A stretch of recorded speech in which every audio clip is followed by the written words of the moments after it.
Hello and welcome back to another edition of the Kindness Games.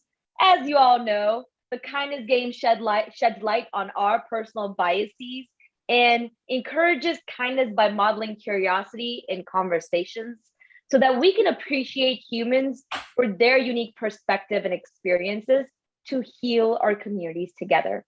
As humans, we have far more in common than that what divides us, and I'll say it, the Kindness Games pew pew pew, because I forgot in the beginning. You know, you need to start reading that. Like you've memorized it, but like this is the real kindness games, not the kindness games. So you need to open up that G drive and just like read that one through. But I'm literally, you want me to read it? Hold on. no. We don't have time. We don't have time. Tim. The real kindness games. Pew, pew, pew, pew. All right, now we're good. Now, okay, Tim, the question is, how good have you been at being a 16-year-old girl over the last few weeks? That's just an awkward place to start. Hey, is it the 16-year-old girl who now starts off like every Zoom call that you record, like recording now, you get off? Yes. Because that is becoming annoying. Yeah, I don't. I do a recap. An awkward question. Rob, have I become a 16-year-old girl or not? Okay. Do I need to back up just slightly? Just like Maybe. Put it in reverse for a second. Episode So one. I think where we finished was I was talking about Edwin Friedman, who was this guy who was a pulpit rabbi, and he worked with generations of families and he was also a family systems theorist. And I saw him presenting to a bunch of Microsoft managers and on this whole concept of differentiation, which I've talked to both of you about, like that concept of how do you show up as your most differentiated. It's basically like a way of defining emotional maturity in its best form. And so all these managers were sitting there, and I heard, and some guy raises his hand. He says, so he's asking Dr. Friedman this, and he says, if there was a litmus test for the person who had the most capacity to lead, according to this whole differentiation concept, who would it be? And he said, it's the person, and this was it, he said, if I had to pick, it's the person who can express themselves with the least amount of blame. And then he went on to say, because if you think about that person, that's a person who is continually defining themselves while also working hard at staying connected to other people and not blaming others for the situation that they find themselves in. So it was an intriguing idea, because now everybody in the room was going like, okay. And then he talked about what blame looks like in organizations, that water cooler talk is basically a form of blame. And then so I'm all hanging on the edge of my seat thinking like, this is pretty interesting. And then some guy raises his hand. Oh, and he says, Dr. Friedman said, so that means in some situations, there are situations where there's no one that can do that. Or someone maybe asked him, what if there's no one? And he said, in those situations, there are systems of people, organizations, or families that will implode, that will disintegrate, that will just, because if there's no one who can kind of define themselves in relationship to others in a healthy kind of way. And so then someone said, what if the only person in that system is the 16-year-old daughter? And he said, in that situation, this was very interesting, you guys, because he's as a consultant, someone coming in, or as a therapist, someone coming in to work with that family or an organization, he would say, like, pick whoever you want, but this manager picked the 16-year-old daughter. And he said, my job is not to try to work with everybody if everyone else is blaming, but to identify that 16-year-old daughter and help her to maintain her level of differentiation. Right. And that was powerful for me, because so many times in organizational development efforts, I've felt this pressure to try to help everybody. And sometimes you end up helping no one. And it right. takes a lot of courage to let some of those people who are just in that function of blame, let them go and work with those who are most ready. Yeah. So it's an interesting way of thinking about it. So that's why takes conviction, right? That's why we open with that, whether Tim has become that or not. So I think I'm making strides. The good thing is I'm about to turn 40. So going back to 16, that would look great on me. But the other thing is, that was a great way to kind of start the recap, because then we went from there to talk about how in society we're blaming each other. And at the same time, there are huge societal pressures to say, no. I'm going to blame you, but the topic is off the table. We cannot talk about it.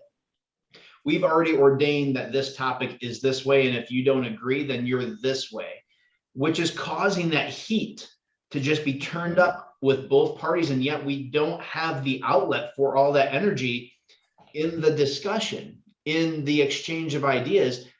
And that's kind of where we see society right now, right? Even a lot of friendships have been derailed because we cannot discuss differences in opinions, which kind of blames us.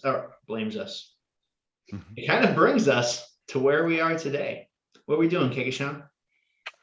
We're having conversations of love and truth, because that's where we ended last time, right?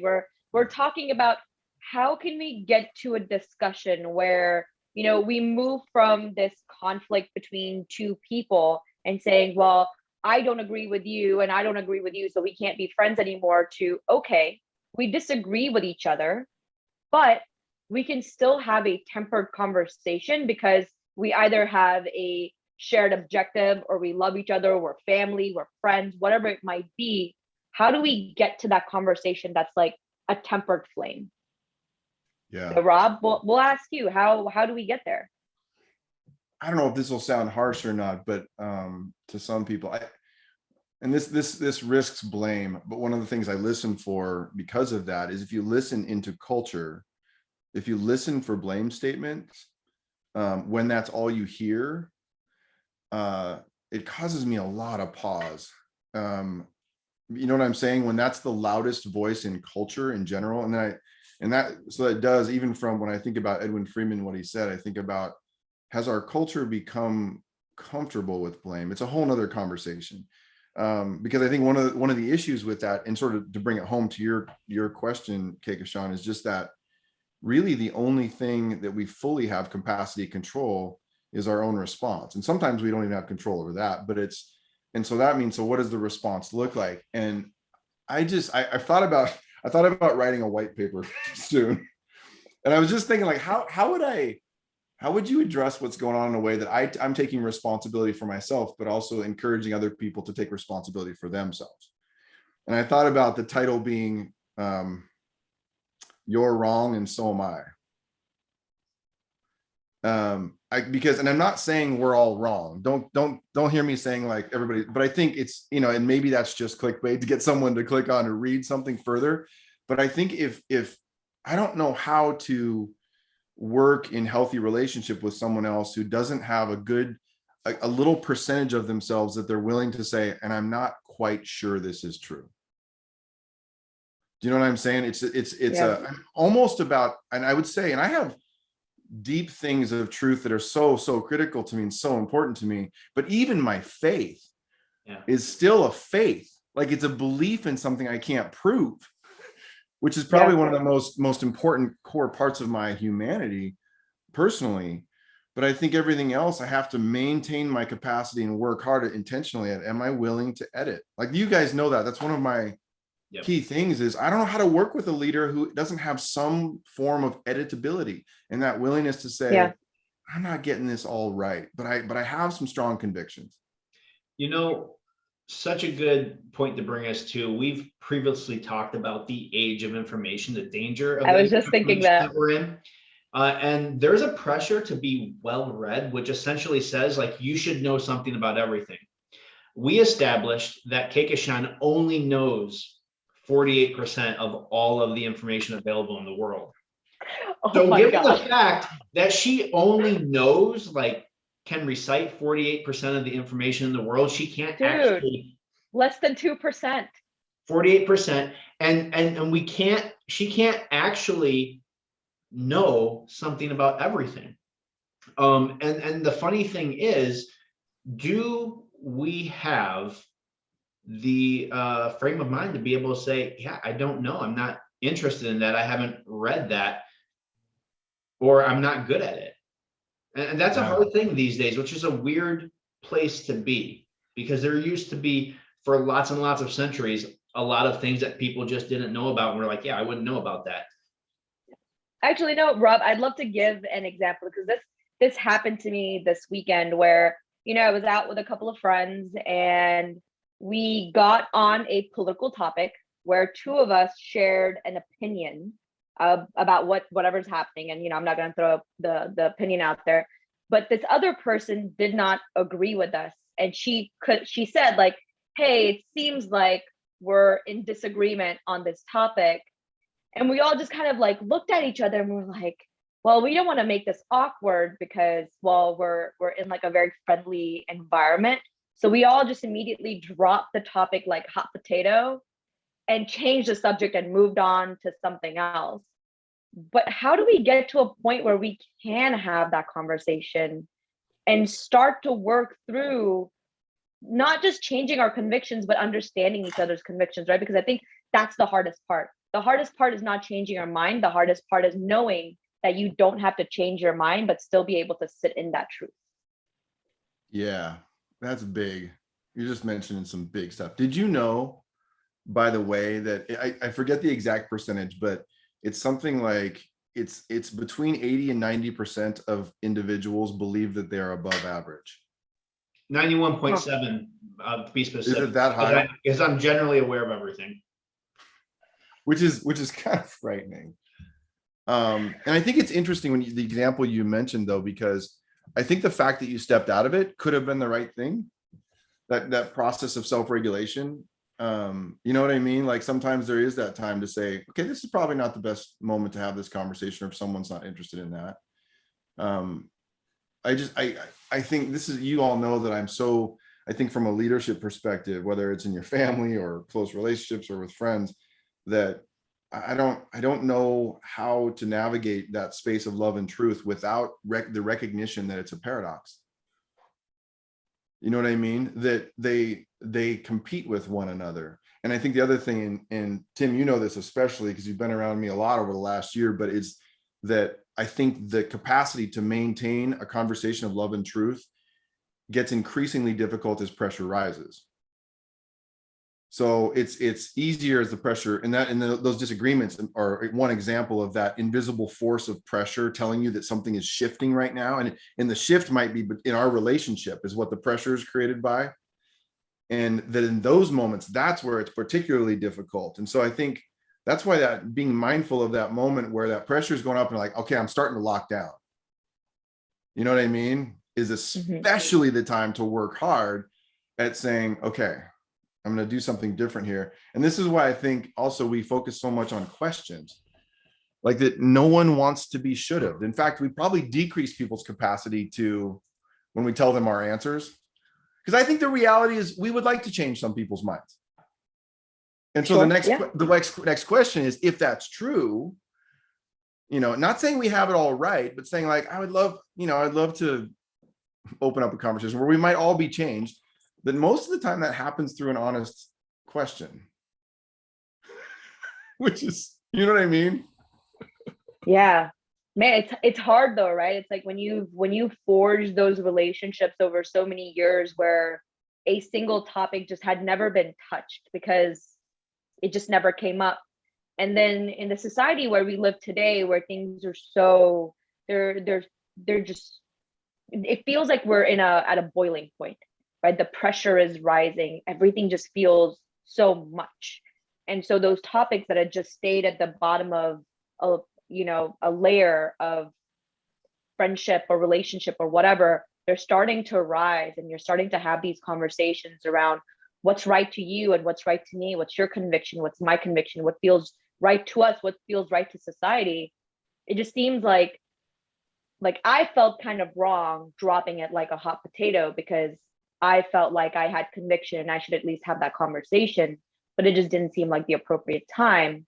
And I didn't know how to truly handle that situation. I was like, man, I literally think about this all the time and I dropped it like a hot potato. How can someone who doesn't think about this all the time, who isn't like aware of what it could lead to, what would they do in this situation and where could they take it? Yeah. How do we navigate that love and truth and explore truth in love, right? Because that's the problem. Yeah. Well, this is also, if I sound like a broken record, I wrote a book about this, and not like I'm not saying this like, oh, I got all the answers and I've figured it out. I'm saying it like I wrote it. Most every book is autobiographical on some level. It's like, and I think the first reality is that when it comes to that love and truth tension, is that different people default to something different. So some people under pressure will tend to, and in our research, will tend to default toward their truth, like what it is I think is important to see happen. And I think in other people, what they'll default to is everyone else's.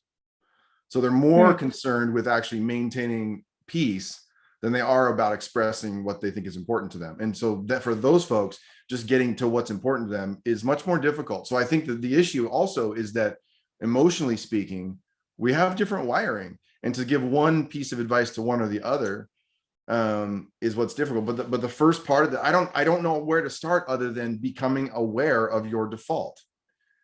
You know what I mean? So under pressure, do you tend to, and if someone says like, well, I'm different at work or with my family, and well, let's figure that out together. But once you're aware of your default, then it's at least a starting point, because if you're aware of your default, you're aware there's something to do other than your compulsion. And until people are aware that there's a choice that's a possibility, because here's what's fascinating in culture. No one's even interested in drawing out awareness that we have a choice. I'll just tell you what the choice is. Also had I'll tell you what the right thing conversation. is, right? But it's like, once you become aware of that, then there are certain strategies that can really be helpful. But if you don't start with that, that's where that fundamental, because becoming aware, I love this, the song, The Amazing Grace. And I know Grace has gotten tricky these days, but the second verse, it never occurred to me until a few years ago. Do you know what the second verse of that song is? Because most people have heard the song somewhere. It says, "'Twas grace that taught my heart to fear, and grace my fear relieved." So we think of grace as relieving fear, but I was like, the first part, taught my heart to fear. And I was like, what the heck was he talking about when he wrote that song? Like, it was grace that taught my heart to fear. And then I realized, oh, McKenna, that's because it teaches you to fear, because if you're aware of your need for grace, you're aware of how much of it you need. And that you're wrong without knowing. And that you might be wrong. And it blew my mind, because at the very same time, grace, while it calls you out, it calls you home.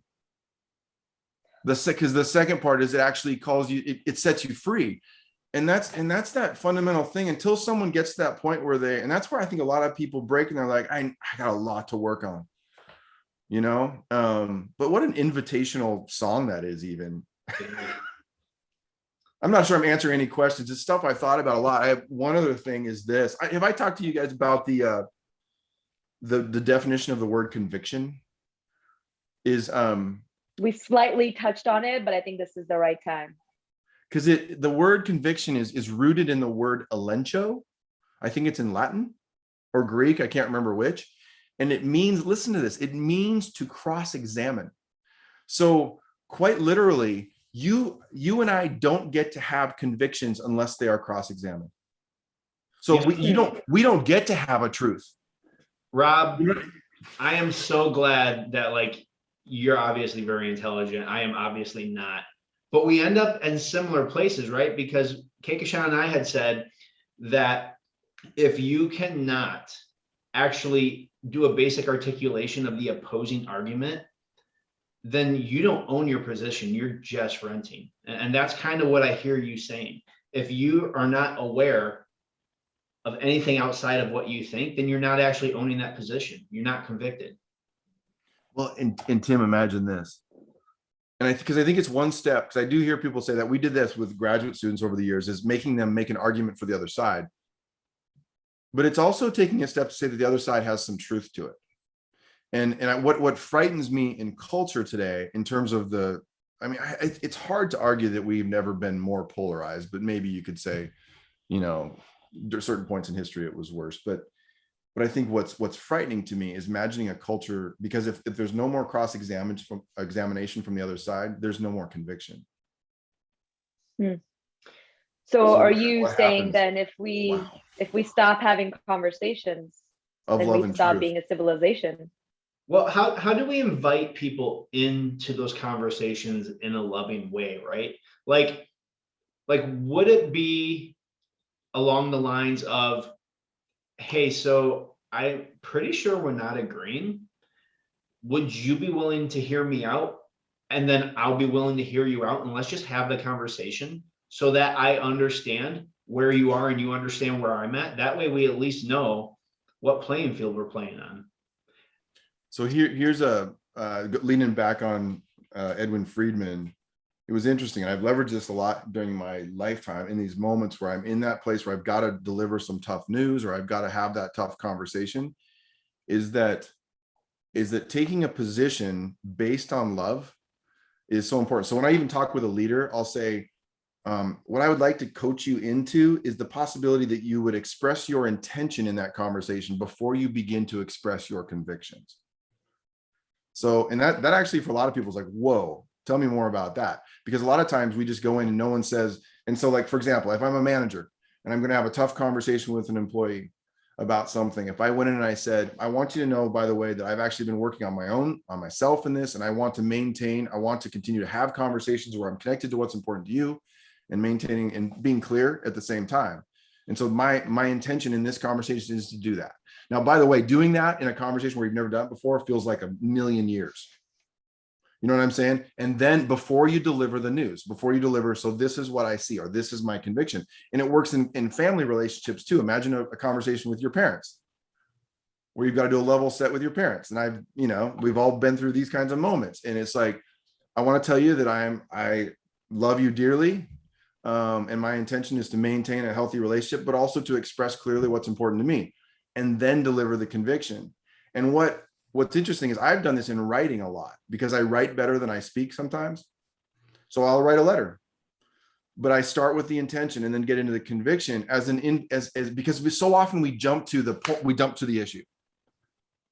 And the issue is not the only thing. The context of that relationship is just as important. And what Dr. Friedman talked about with families is that you can't state your convictions with the intent to change someone. Listen, just hear that. Like, so powerful.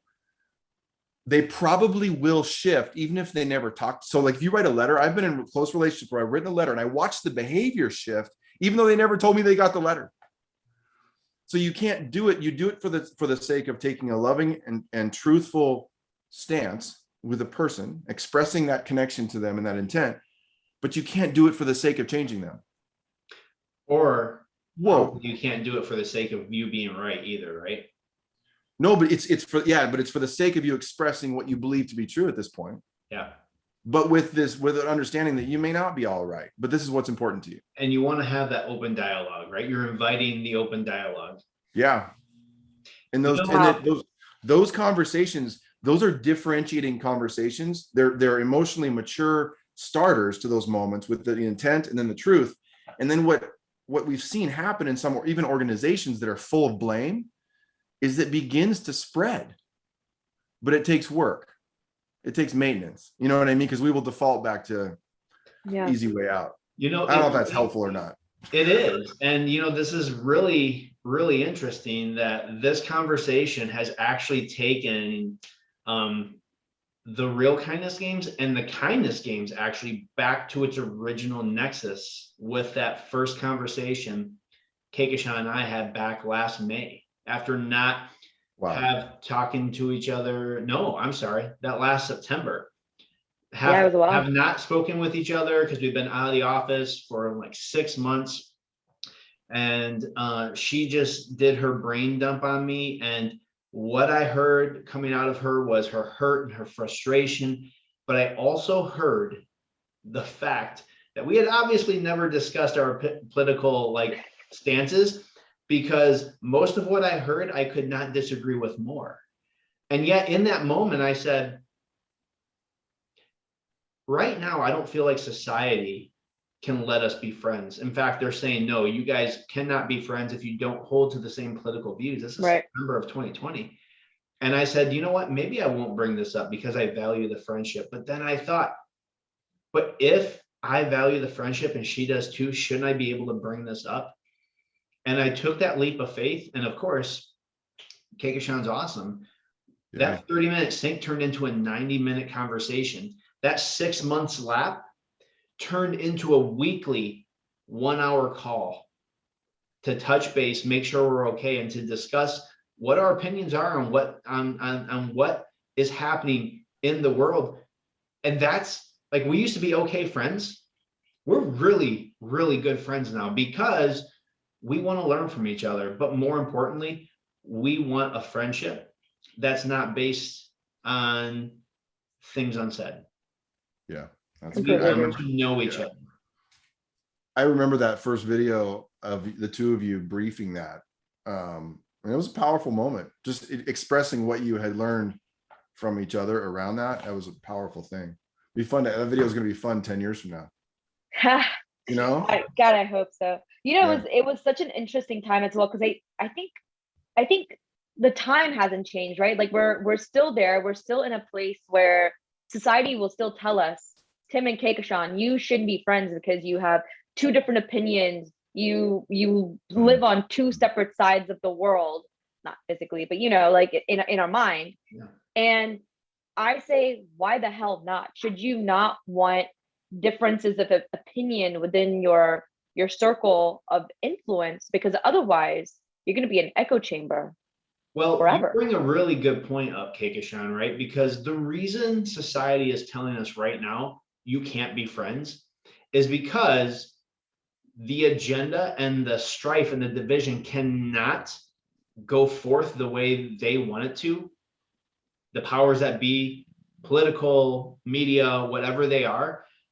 Because if we have those conversations like you and I have, we become stronger friends and we move past tolerance. We don't tolerate each other anymore. We just understand that there are two sides to a coin and that the human on the other side of this conversation is more complex than I could ever know. And I remember that you told me, wow, Tim, because I thought that certain people that believe this or like this or thought this were like evil people devoid of morals, but you've been like super kind to me over the years. And I without, don't think that. well, maybe I made that up in my head. But you know what? Still love you, man. I like Still love that you. story. I like that story. I'm going to continue telling it to myself. So evil. But the thing is, if we don't have these conversations and we don't strengthen our friendships based on things said and views understood and appreciated, then we're going to continue having this divided, disrupted time. Yeah. What say you, Mr. Rob McKenna, Dr. Rob McKenna? I don't know. I think it takes my brain a lot of different ways. And I think there's awesome things that are going to emerge out of this time of trial. First of all, I think that even persecution of relationships and ideas, that love shows up in big ways in those times, in strange ways. And so that's what gives me hope.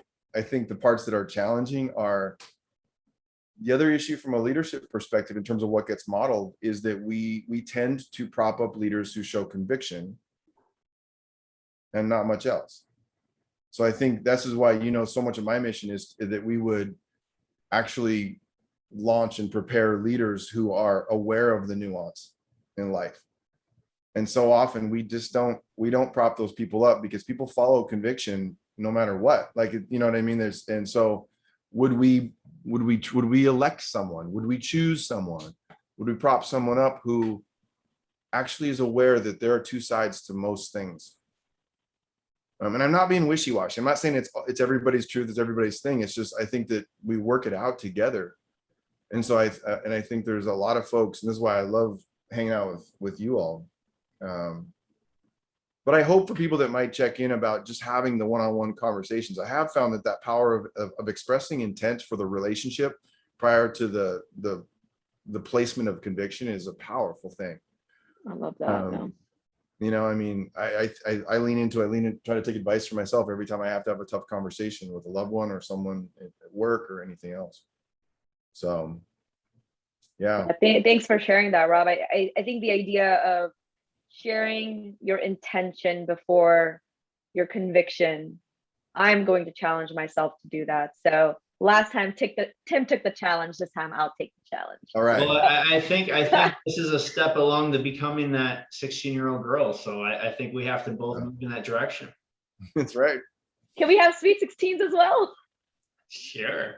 Oh my gosh. Sweet 16s. Wow. That's good. Awesome. Well, Good. Rob, thank you so much for joining us again for part course. 2 of this episode of The Real Kindness Games. Tim, as always, much love. We'll catch you guys next time, and let's have some real conversations. Keep do it. talking, everybody. Right on.